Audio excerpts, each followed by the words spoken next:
Hello friends, ড্রামার শুরুতে আমরা আমাদের ফ্যামিলির ভ্যানকে দেখি, যিনি নিজে তখন পরিচয় দিচ্ছিলেন। তিনি বলেন যে আমার সাথে বিয়ে করেছে 3 বছর আগে। আমি ভাবতাম যে আমাকে সত্যিই পছন্দ করে, কিন্তু এক রাতে যখন আমি যাওয়ার ঘরে গিয়েছিলাম, তখন দেখি সে অন্য মেয়ের ছবি হাতে নিয়ে তাকিয়ে আছে। ও চেহারা দেখে মনে হচ্ছিল সে মেয়েটিকে খুব মিস করছে। সেই মুহূর্তের পর থেকে আমার যাওয়া সম্পর্কে ধারণা পুরোপুরি বদলে যায়। তারপর দৃশ্য পাল্টে আমরা দেখি যাওকে, যে নিজের বন্ধুদের সঙ্গে বারে বসে ড্রিঙ্ক করছিল। এমন সময় ব্যান্ড সেখানে আসে আর দূর থেকে তাদের দিকে তাকিয়ে থাকে।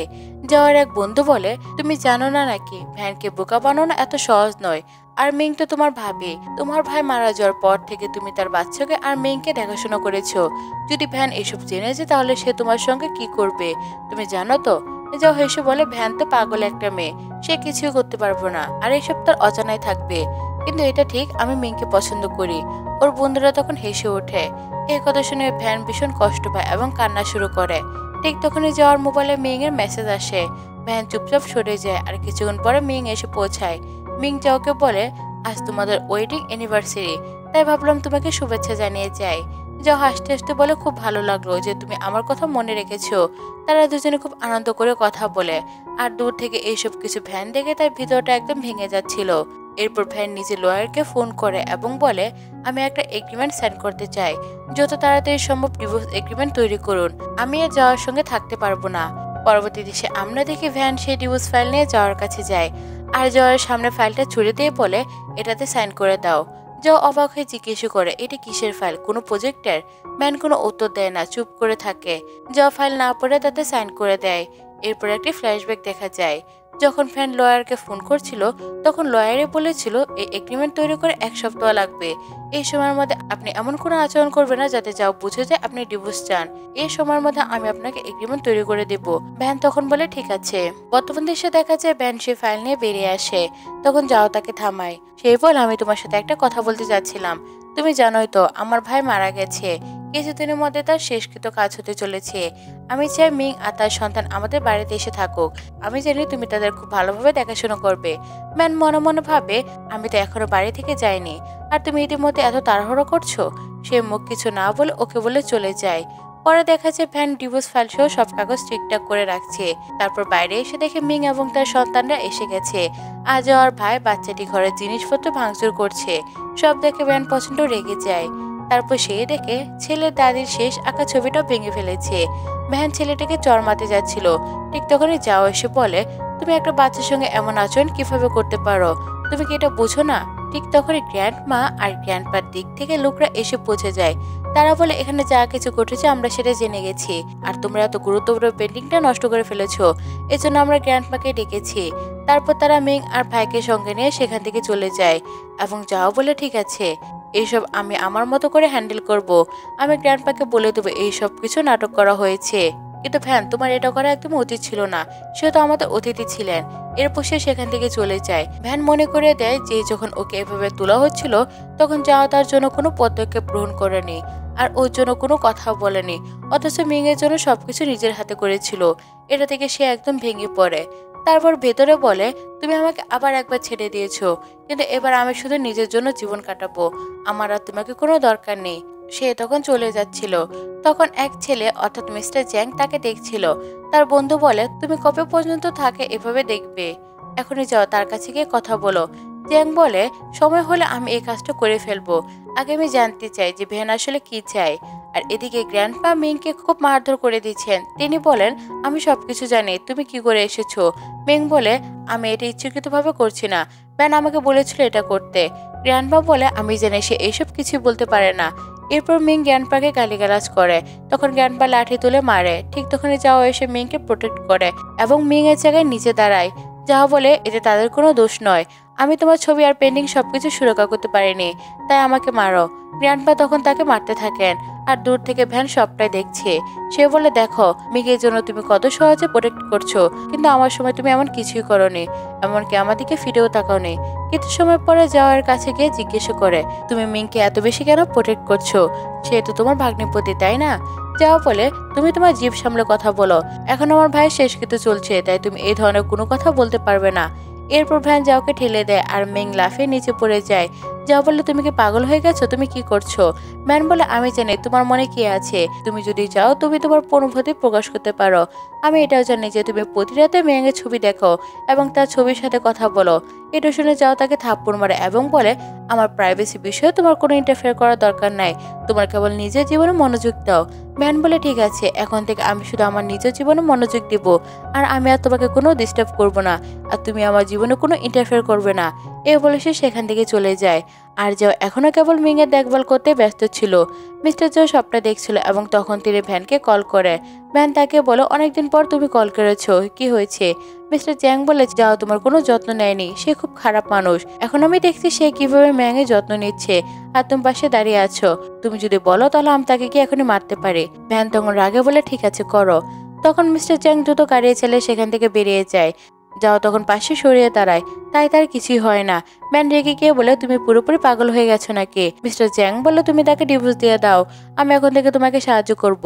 ম্যান রাগে বলে আমি কি কোনো রাস্তার বিড়াল নাকি কুকুর যে তুমি ইচ্ছে করে ঘরে নিয়ে যেতে পারবে? এমন কথা তুমি ভাবলে কি করে? আমাকে আর কখনো ফোন করবে না। এ বলে সে ফোন কেটে দেয়। ম্যান তখন বলতে থাকে আমি তোমাকে ওই ট্রেডিশনাল মেডিকেল ক্লিনিকে দেখবো, সেখানে গিয়ে আমি তোমার কাছ থেকে প্রতিশোধ নেব। আমাকে বদলা নিতে কারো সাহায্য দরকার নেই। এরপর দেখা যায় ক্লিনিকে ভিডিও কার্টিং সিনেমার চলছে, সবাই ভিতরে ঢুকছে। তখন মিস্টার জ্যাং ভ্যানকে থামায় এবং বলে তুমি নিশ্চয় আমাকে চিনে ফেলেছো। কিন্তু ভ্যান ঠান্ডা গলায় বলে আমি তোমার সঙ্গে দেখা করতে চাই না, তুমি তখন আমাকে রক্ষা করতে পারোনি, এখনো পারবে না। এ বলে সে চলে যায়। অন্যদিকে যাও আর মিং ওই ক্লিনিকে আসে। তারা ভ্যানকে দেখে। মিং বলে তুমি এখানে কি করছো?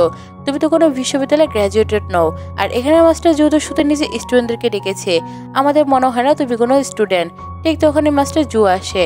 যাও হাসি দিয়ে অভিনন্দন জানায়, কিন্তু মিস্টার জু বলেন আমি তোমাকে চিনি না, আমি এখানে শুধু ভ্যানকে ডেকেছি কারণ সে আমাদের সবচেয়ে প্রতিভাবান একজন ছাত্রী। এই কথা শুনে মিং আজও একেবারে দুজন অবাক হয়ে যায়। কিছুক্ষণ পর মিস্টার জ্যাং সেখানে আসে এবং বলে যে আর মিং তোমাদের দেখে মনে হচ্ছে তোমার হাজব্যান্ড ওয়াইফ। এই কথা শুনে তারা ভীষণ লজ্জা পায় এবং সেখান থেকে চলে যায়। এরপর দেখা যায় ভ্যান একজন রোগীকে পরীক্ষা করছে এবং তারা সবাই মজা করছে। সবাই ভাবছে এক তরুণ একজন মেয়ে কিভাবে ডাক্তার হতে পারে, অবশ্যই তার কোনো দক্ষতা নেই। তখন মাস্টার জু বলে যদি ভ্যান তোমার রোগ ধরতে না পারে তাহলে তুমি তোমার ফি ফেরত নিয়ে চলে যেতে পারবে। কিন্তু কিছুক্ষণের মধ্যে ভ্যান সেই রোগ নির্ণয় করে ফেলে আর সেই রোগী অবাক হয়ে যায়। এরপর সেখানে রোগীদের লাইন লেগে যায়। কিছুক্ষণ পর যখন মিং আর যাও বাইরে বের হয় তখন ভ্যান আর যাও সেখানে আসছে। যাও ভ্যানের হাত ধরে বলে চলো আমার সঙ্গে বাড়ি চলো, আমাদের এখন বাড়ি ফেরা দরকার। ভ্যান তার হাত ছাড়িয়ে নিয়ে বলে আমার পেছনে একদমই আসবে না, আমি কারো বাড়ি যেতে চাই না। এ বলে সে চলে যায়। তারপর সে ফোন করে কাউকে বলে আমি এখন নিজের একটা আলাদা বাড়ি দরকার, আর আমি কারোর সঙ্গে এক ঘরে থাকতে চাই না। এরপর দেখা যায় ভ্যান নিজের সব জিনিসপত্র গুছিয়ে যাওয়ার বাড়ির দিকে যাচ্ছে। আন্টি ওয়াং তাকে বলে তুমি আমাকে এভাবে ছেড়ে চলে যেতে পারো না। ভ্যান শান্তভাবে বলে আমি এখানে আর থাকতে চাই না, আমার সঙ্গে যা হয়েছে সেটা অনেক বেশি যথেষ্ট হয়ে গেছে। এরপর সে নতুন একটি বাড়িতে আসে। একজন লোক তাকে পুরো বাড়িটা ঘুরে দেখায়। লোকটির মুখে মাস্ক পরা ছিল। সে বলে এই বাড়ির ভাড়া মতো 3000 টাকা। ভ্যান অবাক হয়ে বলে এত বড় বাড়ি, এত ভাড়া কম? লোকটি বলে হ্যাঁ, যদি আপনি রাজি হন দয়া করে এই চুক্তিতে সাইন করে ফেলুন। ভ্যান খুশি হয়ে কিছু না পড়ে তাতে সই করে ফেলে। লোকটি যখন চলে যাওয়ার জন্য মুখোশ খুলে ফেলে তখন দেখা যায় সে আর কেউ নয় বরং জ্যাং এর বন্ধু। কিছুক্ষণ পর সেখানে জ্যাং আসে এবং বলে এটা তো আমার বাড়ি আর আমি আমার বাড়িতেই থাকবো। ম্যান বলে কিন্তু আমি তো এই বাড়িটা ভাড়ায় কিনে নিয়েছি। এরপর সে একই ব্যক্তিকে ফোন করে। তখন সে বলে হয়তো আপনি সে কন্ট্রাক্টটি ভালোভাবে পড়েননি। যখন ভ্যান সে কন্ট্রাক্টটি পড়ে তখন সে খুব রেগে যায় এবং সে ব্যক্তিকে বলে এটা তো আমার সাথে খুব প্রতারণা হয়েছে, অনুগ্রহ করে আমার টাকা ফেরত দেন, আমি এখান থেকে অন্য কোথাও চলে যাব। কিন্তু তখন সে ব্যক্তি কল কেটে দেয়। জং বলে আমি তোমাকে কিছুই বলবো না, চিন্তা করো না, তুমি এখানে থাকতে পারো, তোমার কোনো সমস্যা হবে না। এরপর অন্যদিকে জং আন্টি ফং এর কাছে যায় এবং জিজ্ঞেস করে ভ্যান কি বাড়িতে ফিরে এসেছে। আন্টি ফং বলে না, সে গতকাল রাত থেকে বাড়িতে ফিরে আসেনি, এমনকি সে তার সমস্ত জিনিসপত্র নিয়ে চলে গেছে। যাও বলে ঠিক আছে, আপনি গিয়ে খুঁজে দেখুন সে কোথায় আছে, হতে পারে আপনার কথা শুনে সে ফিরতে পারে। আন্টি ফ্যাং ওকে করে এবং সেখান থেকে চলে যায়। আর ওদিকে যখন জ্যাং আর ভ্যান বাড়িতে ফিরে আসে সেখানে একজন মহিলা একজন পুরুষ বসে থাকে যার নাম ইয়ানজিং। মা বলে ইয়ানজিং তোমার অনেক সময় আছে, তুমি ভ্যানের সঙ্গে সময় কাটাতে পারো। এরপর ইয়ানজিং ভ্যানের কানে বলে মার কথা তুমি শুনেছো তো, আমাদের কাছে অনেক সময় আছে, তাই তুমি প্রস্তুত থাকো। এই কথা শুনে ভ্যান খুব রেগে যায়। যখন জ্যাং সেখানে আসে সে ভ্যানকে দেখে অবাক হয়ে যায়। সে অনেক চিন্তিত দেখাচ্ছিল। এরপর ভ্যান অসমে যায় এবং প্যানিক শুরু হয়। তখন এনজি সেখানে পৌঁছে এবং তাকে ফাঁদে ফেলার চেষ্টা করে। এরপর সে ভ্যানে গার্ড ধরতে থাকে এবং ভ্যান জোরে চিৎকার করতে থাকে। বাইরে যাও সে আওয়াজ শুনে ফেলে। মা বলে না, এমন কোনো আওয়াজ হতেই পারে না, কিন্তু জং সঙ্গে সঙ্গে সেখানে দৌড়ে যায়। এটা দেখে মা খুবই ভীত হয়ে যায়। এরপর ইয়ানজি ভ্যানের কাছে আসতে থাকে। জং তাকে পিছনে ঠেলে মারতে শুরু করে। মা সেখানে এসে বলে অনুগ্রহ করে থামো। কিন্তু জং মাকে পাশের দিক থেকে সরিয়ে দেয় এবং ভ্যানকে সঙ্গে করে নিয়ে চলে যায়। ইয়ানজিকে ডাক্তার চেক করছে। মা দেখে খুবই চিন্তিত। এরপর ফ্ল্যাশব্যাকের দৃশ্য দেখা যায় যখন মা জ্যাংকে বলেছিল আমি তোমার টিকিট বুক করে দিয়েছি, তুমি বিদেশে গিয়ে পড়াশোনা করবে। জং বলে না, আমি কোথাও যেতে চাই না। মা বলে তুমি কি তোমার অ্যাডাপ্টেড সিস্টারকে নিয়ে কিছু ভাবছো? বর্তমান দেশে মা বলে হতে পারে তাদের মধ্যে কোনো সম্পর্ক হয়েছে, যার জন্য জ্যাং তাকে সবসময় রক্ষা করেছে। এটা শুনে ইয়াজিন খুব রেগে যায়। ভ্যান এবং জং উভয় গাড়িতে থাকে। ভ্যান হঠাৎ ভয়ে উঠে যায়। জং তখন বলে এই সব কিছু কতদিন ধরে চলছিল আমাকে বলো। ভ্যান বলে যখন তুমি আমাকে ছেড়ে চলে গিয়েছিল তখন থেকে আমার এই সব কিছু হচ্ছিল। আমি তো তোমার বোন, তবুও তুমি আমাকে রক্ষা করতে পারোনি। জন বলে অনুগ্রহ করে আমাকে ক্ষমা করো। আমি জানতাম না আমি যাওয়ার পরে তোমার সাথে এত কিছু হবে। যদি আমি জানতাম তাহলে আমি কখনোই চলে যেতাম না। এরপর যাওয়া আসে আর ভ্যানকে বলে তুমি এখানে কি করছো, আমার সঙ্গে বাড়িতে চলো। ভ্যান তখন সেখান থেকে যেতে শুরু করে। জং তখন বলে অনুগ্রহ করে আমাকে ছেড়ে যেও না, কিন্তু ভ্যান তার কোনো কথাতে বিশ্বাস করে না এবং সেখান থেকে চলে যায়। ঠিক তখন জ্যাংয়ের কাছে দাদি ফোন করে। দাদি তাকে বলে তুমি একজন মেয়ের জন্য তোমার ভাইকে এত মেরেছো, তুমি তার সঙ্গে এমন কিভাবে করতে পারো? জং বলে দাদি ভ্যানকে রক্ষা করার জন্য যদি আমাকে কিছু করতে হয় আমি তাই করব, আর আমি কারো কাছে হেরে যাব না।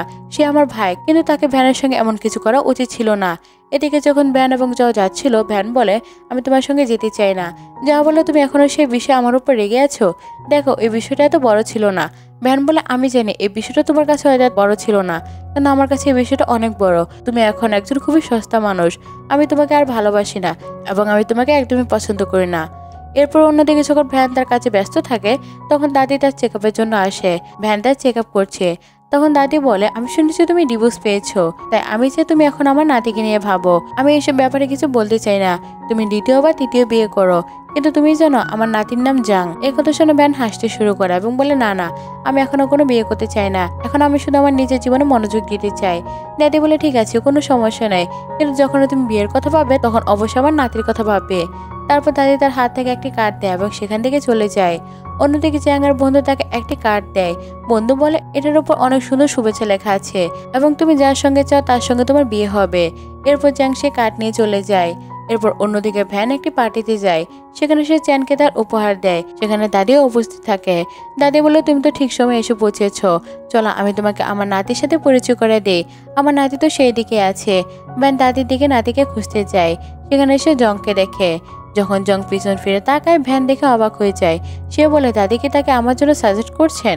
এরপর জং বলে আমার মনে হয় তুমি আমাকে এখানে ব্লাইন্ড ডেটের জন্য এসেছো। তুমি জানো না তোমার সামনে কে আছে, তবুও তুমি তাকে দেখার জন্য এখানে এসেছো। ভ্যান বলে আমি এই বিষয়ে কিছুই জানতাম না। এরপর সে পড়তে যাচ্ছিল। জং তাকে ধরে ফেলে। তারা দুজনে খুব কাছাকাছি চলে আসে।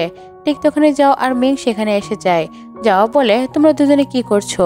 ভ্যান বলে এটি সবকিছু দুর্ঘটনাবশত ঘটেছে, অন্যথায় এমন কিছু আর নয়। আমি ইচ্ছাকৃতভাবে এমন কিছু করিনি। যাও তখন বলে আমার মনে হচ্ছে তুমি কিছু জিনিস ইচ্ছাকৃতভাবে করেছো। ভ্যান তখন বলে যাও আর মিং এর মধ্যে কি সম্পর্ক আছে সেটা আমরা দেখতে পাচ্ছি। এটি শুনে যাও খুব রেগে যায় এবং মিংকে সঙ্গে করে নিয়ে চলে যায়। অন্যদিকে সবাই জ্যাং এর জন্মদিন উদযাপন করছে। ঠিক তখনই ভ্যান বলে আমার মনে হচ্ছে এখন অনেক দেরি হয়ে গেছে, আমাকে বাড়ি যেতে হবে। সে যখন সেখান থেকে যেতে চায় তখন মিং তাকে থামায় এবং নিচে পুলের মধ্যে পড়ে যায় যেন ভ্যানকে ঠেলে দেওয়ার জন্য ভান করতে পারে। এরপর যাওয়া তাকে বাইরে নিয়ে আসে এবং ভ্যানের প্রতি খুব রেগে যায়। সে বলে তুমি তার সঙ্গে এমন কিভাবে করতে পারো?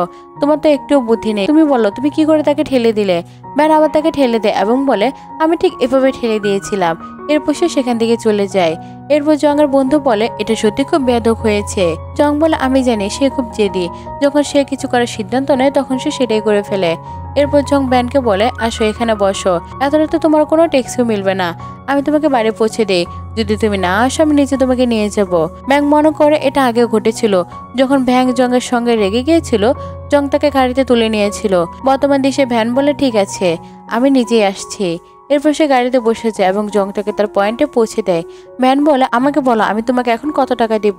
জং বলে ঠিক আছে তুমি ট্রান্সফার করে দাও, কিন্তু ভ্যান সেখান থেকে তার কাছে টাকা রেখে চলে যায়। জং বলে আমার কথা তুমি অবশ্যই ভাববে। ভ্যান বলে তোমার মস্তিষ্ক খারাপ হয়ে গেছে নাকি? আমি তোমার অ্যাডাপ্টার সিস্টার এবং তোমাকে আমার ভাই মনে করি। আমার মনে হয় তুমি একটু বেশি পাগল হয়ে গেছো। এটি বলে সে সেখান থেকে চলে যায়। এরপর যাও আর মিং একসাথে থাকে। যাও বলে আবার চেষ্টা করো না ভ্যাংয়ের সাথে কিছু কথা বলার, কারণ যদি তুমি তাকে কিছু বলো সে আবার এমনই করবে। সে খুব রেগে আছে। ঠিক তখন মিং তার কাছে আসে এবং এক ব্যক্তির সঙ্গে তার ছবি তুলে ফেলে। যাও সঙ্গে সঙ্গে তাকে দূরে সরিয়ে দেয় এবং বলে আমি একটা ট্যাক্সি অর্ডার করেছি, এখনই তোমাকে এখান থেকে যেতে হবে। এরপর সেই ছবি ভ্যানের কাছে পৌঁছে যায়। ভ্যান এটা থেকে খুব দুঃখ পায়। ঠিক তখন মাদার ইনলোর কল আসে। তিনি বলে তুমি কি মিস্টার যাওয়ার প্রতি যত্ন নিতে পারছো না? এত সময় হয়ে গেছে, তুমি এখনো বাড়ি কেন ফিরছো না? কিন্তু ভ্যান বলে আমি আর কখনো বাড়ি ফিরে যাব না। এই বলে সে কল কেটে দেয়। অন্যদিকে মা ভ্যানকে অনেক কিছু বলে। তিনি তখন বলতে থাকে যদি তার যাও পরিবারের বিয়ে না হতো তাহলে তুমি দেখতে তার কি হতো, সে কিভাবে তোমাকে ডিভোর্স দিতে পারে, তার মধ্যে এত সাহস কোথা থেকে এসেছে। যা বলে ঠিক আছে, আমাকে তার কাছে গিয়ে কথা বলতে হবে, আমি দেখতে চাই সে আসল সত্যি কি চায়। এরপরে সে সেখান থেকে চলে যায়। এরপর ভ্যান তার দরজা খুলে দেখে যাও দাঁড়িয়ে আছে। যাও বলে আমি তোমাকে নিতে এসেছি, আমার সঙ্গে তুমি ফিরে যাবে। ভ্যান বলে ঠিক আছে, আমাকে 20 মিলিয়ন ট্রান্সফার করো, আমি এটা দেখার পর ভেবে দেখবো। যাও বলে 20 মিলিয়ন? ভ্যান বলে হ্যাঁ 20 মিলিয়ন, এটা তোমার জন্য খুব বেশি নয়, আমি জানি তোমার কাছে অনেক টাকা আছে। এরপর যাও থেকে 20 মিলিয়ন ট্রান্সফার করে এবং ভ্যান বলে এখন তুমি এখান থেকে চলে যাও। এটি বলে সে দরজা ব্লক করে দেয়। অন্যদিকে জং তার বন্ধুকে বলে যাও গিয়ে দেখো ভ্যান কি করছে। তার বন্ধু গেলে চ্যান আসে। চ্যান জংয়ের হাতে প্যান দেখে বলে এটা তো আমার প্যান, এটা তোমার কাছে কি করছে? ব্যান আমাকে এটা দিয়েছিল, তুমি আমাকে ফেরত দাও। জং বলে তুমি মনে রেখো তোমার জন্মদিনে কেউ তোমাকে গোল্ড গিফট দিয়েছিল, তাই তুমি বুঝো সেই গোল্ডের বিনিময়ে আমি তোমার কাছ থেকে প্যান্টটা নিয়েছি। চ্যান বলে এটা কি কোনো কথা? তুমি আমার কাছ থেকে এটা চুরি করতে পারবে না। জং তখন বলে আমি যা ইচ্ছা করতে পারি এবং আমি তা করে দেখাবো। এরপর সে সেখান থেকে চলে যায়। অন্যদিকে যখন ব্যান তার কাজ করছে তখন মিং আসে এবং বলে তোমার আমার সঙ্গে কিছু কথা আছে। ব্যান বলে হ্যাঁ বলো, কি বলতে চায়, এবং সাথে সাথে রেকর্ডিং চালু করে যাতে মিং সেই সব কথা শুনতে পায়। মিং বলে দেখো আমাকে এই নেকলেসটা শুধু যাও দিয়েছে, যার দাম প্রায় 12 মিলিয়ন, এর মানে সে আমাকে পছন্দ করে। ম্যান বলে সত্যি কি এমন? মিং বলে হ্যাঁ, আমি জানি যে ছবিগুলো তোমাকে পাঠিয়েছিল তুমি নিশ্চয়ই দেখেছো, এখন তুমি আন্দাজ করতে পারছো আমার আর যার মধ্যে সম্পর্ক কি। ম্যান বলে ঠিক আছে, আমি সব বুঝে গেছি। এরপর ভ্যান সেই রেকর্ডিং মিং এর সামনে বাজায় এবং বলে এখানে আরো অনেক ক্যামেরা আছে, যদি তুমি আমাকে আঘাত করার চেষ্টা করো সব রেকর্ড ফাঁস করে দিব, এরপর তুমি কিছুই করতে পারবে না। এটা শুনে মিং অনেক অনুশোচনা করে কেন সে এখানে এসেছে এবং রাগে সেখান থেকে চলে যায়। অন্যদিকে মিং বাকি জুনিয়র ডাক্তারদের ভ্যানের বিরুদ্ধে অনেক ধরনের কথা ভাবছে। ঠিক তখন ভ্যান আসে। সবাই বলে টিচার আপনি এখানে কি করছেন? এটা শুনে মিং খুবই অবাক হয়। ভ্যান বলে এরা আমার ছাত্রছাত্রী, তুমি তাদের আমার বিরুদ্ধে এভাবে করতে পারবে না, আমি জানি তুমি গত রাতে যাওয়ার সঙ্গে ছিলে। এটা শুনে সবাই বলতে থাকে মিং তুমি কি করে আমাদের এত প্রিয় শিক্ষিকা ব্যানের সঙ্গে এমনটা করতে পারো। এরপর ব্যান সেখান থেকে চলে যায়। মিং তাকে দেখে কারোর সঙ্গে ফোনে কথা বলে। আমি চাই তুমি সেই গাড়ি পরিবর্তন করো এবং ভ্যানের সঙ্গে এমন কিছু করো যাতে সে সারা জীবনে সেটা মনে রাখবে। এরপর ভ্যান তার বন্ধুর সঙ্গে সঙ্গে থাকে। সং বলে আমি বিশ্বাস করতে পারছি না যা তোমার সঙ্গে এমনটা করতে পারে। মিং তো তার শ্বশুরবাড়ির আত্মীয়, যে কিভাবে তার সঙ্গে জড়িত থাকতে পারে, কিন্তু তোমার কিছু চিন্তা করার দরকার নেই, আমি সবসময় তোমাকে রক্ষা করব। তুমি খুব ভালো কাজ করেছো যে তুমি তাকে ডিভোর্স দিয়েছো। ঠিক তখন যাও এবং মিং আসে। যাও বলে তুমি আমার বিরুদ্ধে গিয়ে আমার কাছ থেকে তালাক নিয়েছো। ম্যান বলে তোমার কাছ থেকে আমি তালাক নিয়েছি সেটা তুমি নিশ্চয় পড়ে দেখেছো তাই না? যাও তখন বলে আমি চাই তুমি এই বিষয়ে কথা না বাড়াও। ম্যান তখন বলে কেন? তুমি যার জন্য আমার সাথে এত কিছু করেছো সে তো এখনো তোমার পাশে আছে।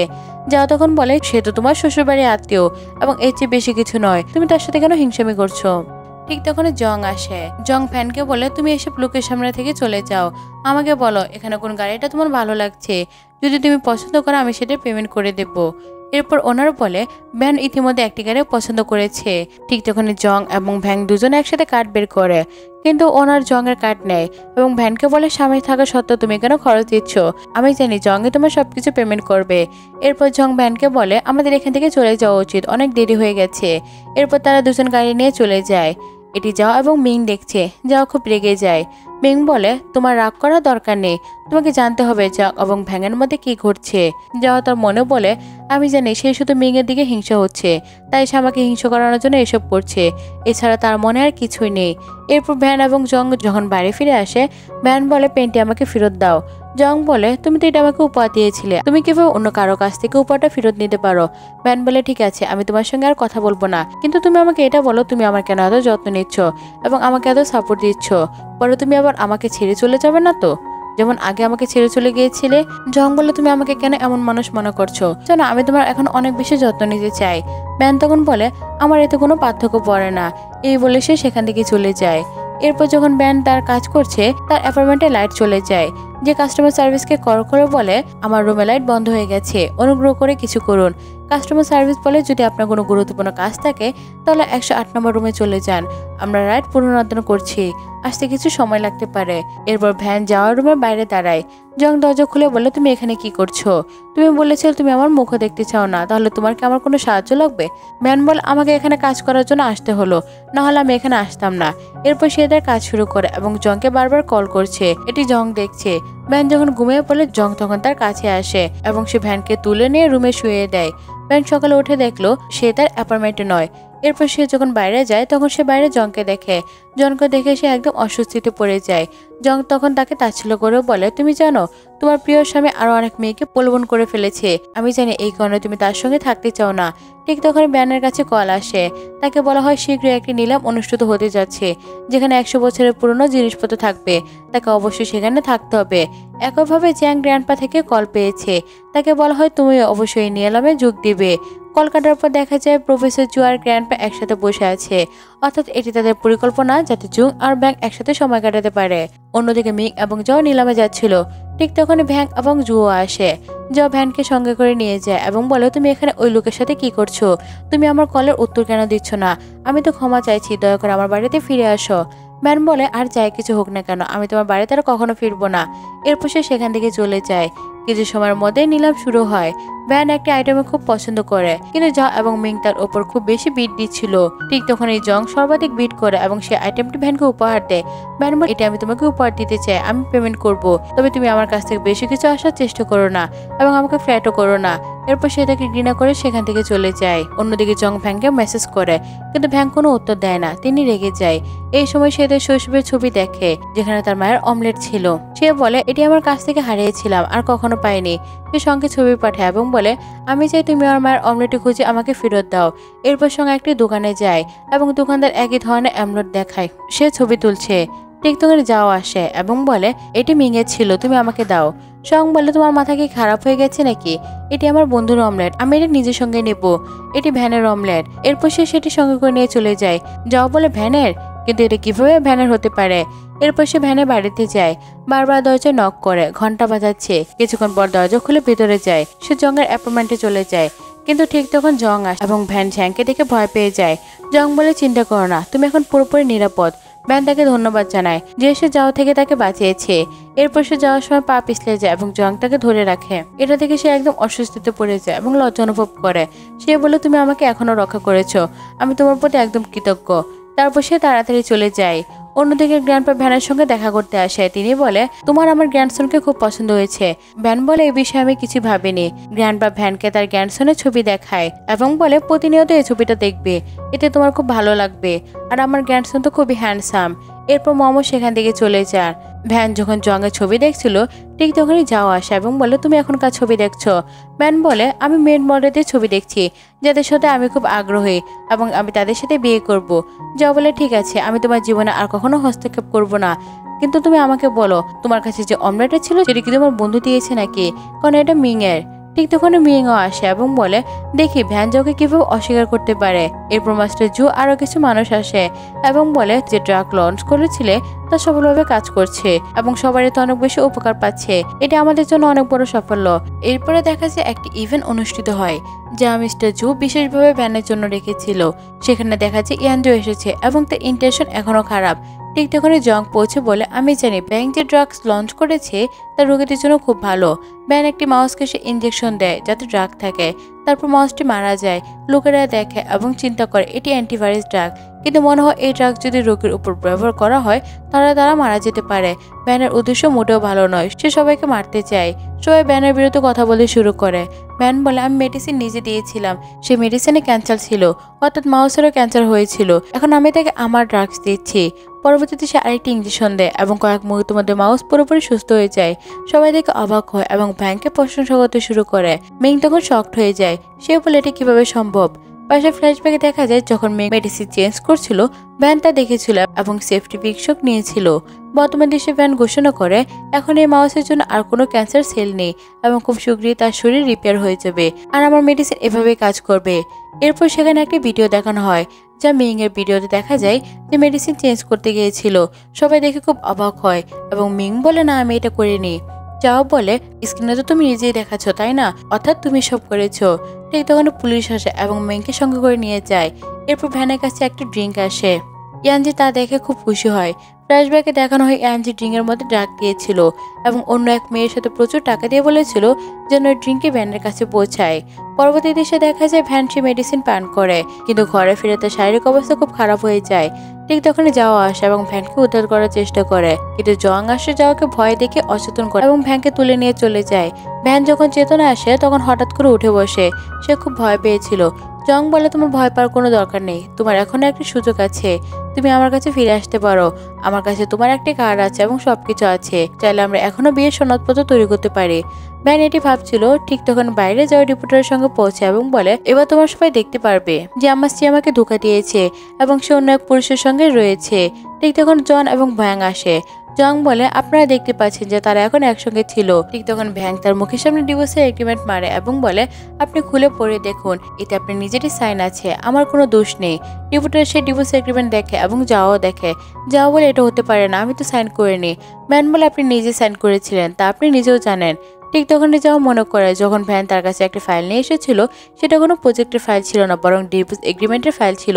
এরপর যাও সে ডিভোর্স এগ্রিমেন্টে ফাটিয়ে দেয় এবং বলে আমি কখনো তোমাকে ডিভোর্স দিতে পারবো না, এটা হতে পারে না। তারপর সবাই যাওয়ার ছবি তুলতে শুরু করে। রিপোর্টারদের কাছে নতুন একটি টপিক চলে আসে এবং যাওয়ার পূর্বে সারা দেশে পরিচিত হয়ে যায়। অন্যদিকে যাওয়া এবং মিং এর মা খুব রেগে যায়। তিনি বলে তোমাদের কারণে আমাদের পরিবার সারা দেশে কাহিনী হচ্ছে, তোমার কারণে আমার পরিবার খুব পরিচিত, এখন যাওয়া পরিবারের সম্মান লুপ্ত হয়ে চলেছে। তারপর মাদার ইনল মিংকে এক থাপ্পড় মারে এবং বলে তোমার আমার পরিবারের মধ্যে আসার কোনো দরকার ছিল না, আমাদের পরিবারে যেভাবে চলছিল খুব ভালোই ছিল, তোমার এখানে আসা একদম উচিত ছিল না। আর তুমি আসার পর থেকে এখন দেখো আমাদের পরিবারটা একদম ধ্বংস হয়ে গেছে, আর তুমি আর কোনোদিন আমাদের পরিবারে ইন্টারফেয়ার করবে না। মিং তখন বলে যাও এখন আমাদের দুজনের বিয়ে করা উচিত। যাও মনে বলে হ্যাঁ এই মেয়েটি আমাকে বাঁচিয়েছিল এবং যাও মিংকে বলে ঠিক আছে আমি তোমার সঙ্গে বিয়ে করতে প্রস্তুত। মিং খুব খুশি হয় এবং মনে মনে বলে ভ্যানে অ্যামুলেটটা নেওয়ার কারণে আমার জীবনে বড় একটা প্রভাব এসেছে, এখন আমি এটা জানিয়ে দিলাম। এরপর মিং ভ্যানের কাছে যায় এবং বলে আমি যাওয়ার সে সেভিয়ার যিনি তাকে তার কার অ্যাক্সিডেন্ট থেকে বাঁচিয়েছিলেন। পাশে ফ্ল্যাশব্যাকে দেখা যায় যখন যাও যাচ্ছিল তখন একটি কার তাকে আঘাত করতে যাচ্ছিল কিন্তু একটি শিশু এসে তাকে বাঁচায় যার কাছে সে অ্যামুলেট ছিল। বর্তমান দেশে ভ্যান বলে মনে হচ্ছে যাও ভুল বুঝেছে, সে ভাবছে অ্যামুলেটের মিং এর, তাই সে মিং এর যত্ন করছে। কিন্তু যখন সে জানবে যে সবকিছু আমি করেছি এবং এই অ্যামুলেটর আমার, তখন সে তার কর্মকাণ্ডের জন্য অবশ্যই রিগ্রেট ফিল করবে। এরপর ভ্যান বাইরে আসে এবং মাদার ইনলকে ফোন করে।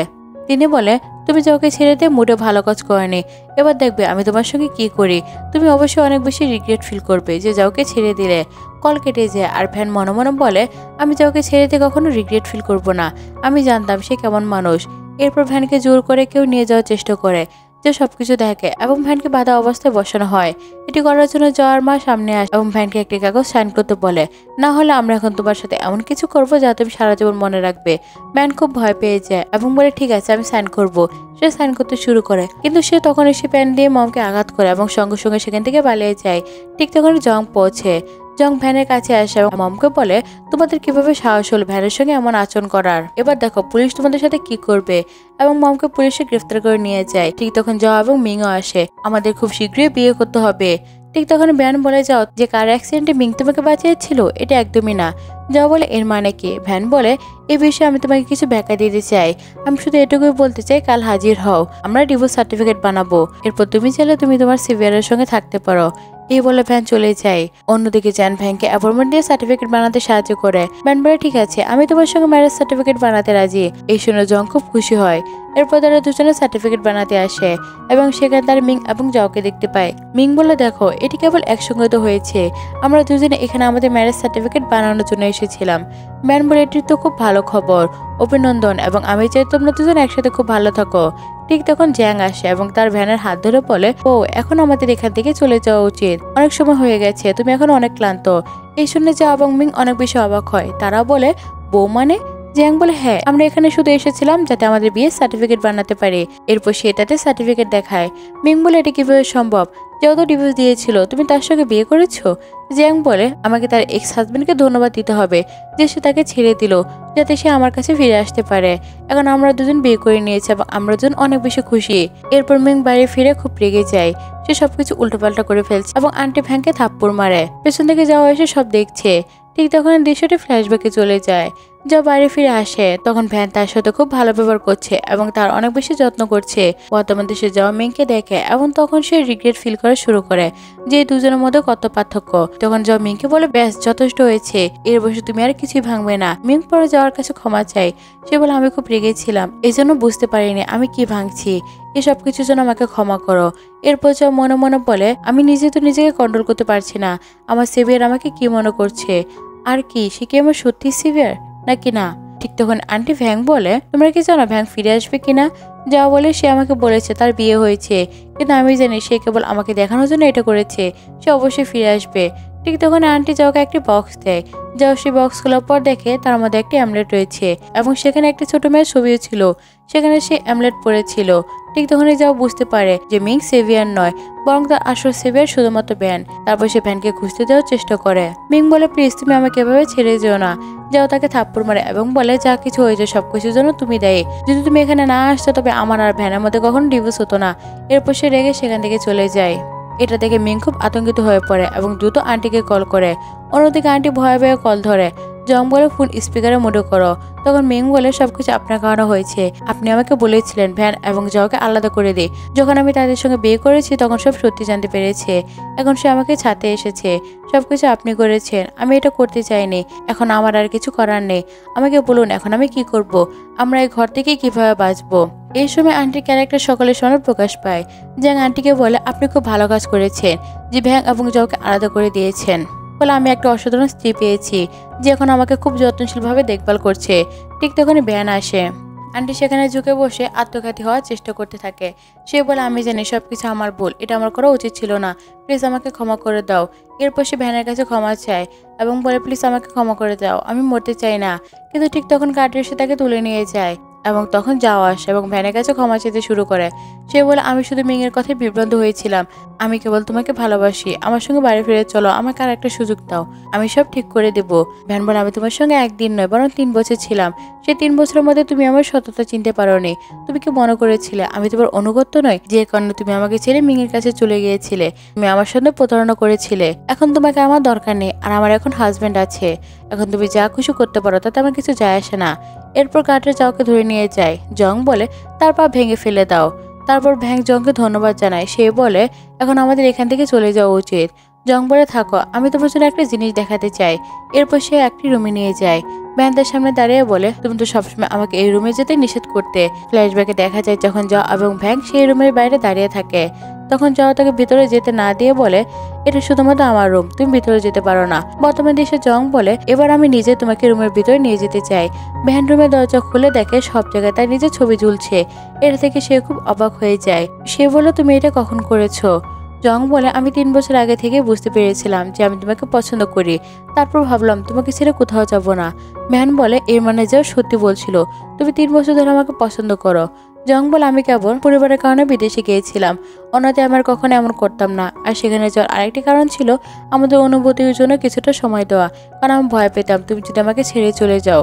এই কথা শুনে ভ্যান অনেক বেশি খুশি হয়েছে এবং তারা একসাথে কিস করে এবং এই দৃশ্যের মধ্যে দিয়ে আমাদের এই গল্পের হ্যাপি এন্ডিং হয়। তো বন্ধুরা আজকের এই গল্পটি তোমাদের কেমন লেগেছে অবশ্যই কমেন্ট করে জানাও। আর যারা আমার চ্যানেলে নতুন আছে তারা অবশ্যই আমার চ্যানেলটি সাবস্ক্রাইব করতে একদম ভুলবে না। আজকের মধ্যে এখানে বিদায় নিচ্ছি, পরবর্তী ভিডিও আসা পর্যন্ত অপেক্ষা করো। Thanks for watching.